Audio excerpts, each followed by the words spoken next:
এক অতিকৈ লজ্জাজনক ঘটনা সংঘটিত হৈছে এইখন অসমতে। তুলনি বিয়া নোহোৱাকৈ এগৰাকী কিশোৰীয়ে মাতৃ হ'ল। 13 বছৰীয়া এগৰাকী কিশোৰীয়ে পখিলা খেদা বয়সত মাতৃত্বৰ বোজা গ্ৰহণ কৰিছে।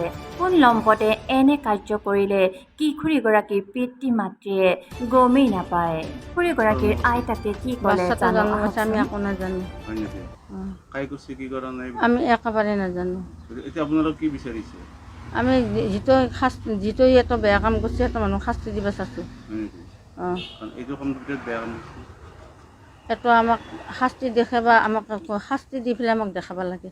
বহুত বেয়া কাম কৰিছে কামটো। এইটো বেয়া কাম কৰিছে। এটা ছোৱালীৰ জীৱন আজি মোৰ নাতিক কৰিছে আৰু বেলেগকো কৰিব।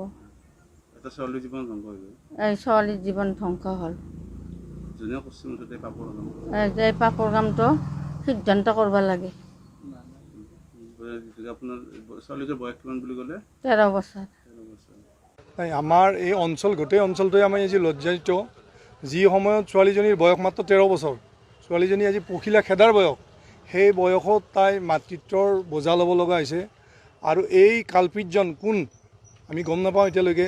আমি আৰক্ষী প্ৰশাসন লগতে উচ্চ পৰ্যায়ৰ বিষয়াক আমি আবেদন জনাওঁ যে এই কালপিতজনক শীঘ্ৰে কৰায়ত্ব কৰি উচিত তদন্ত লগতে শাস্তি আৰু ঘৰৰ মানুহখিনি ন্যায় পাব লাগে। আমি অঞ্চলবাসী এইখিনি বিচাৰিছোঁ।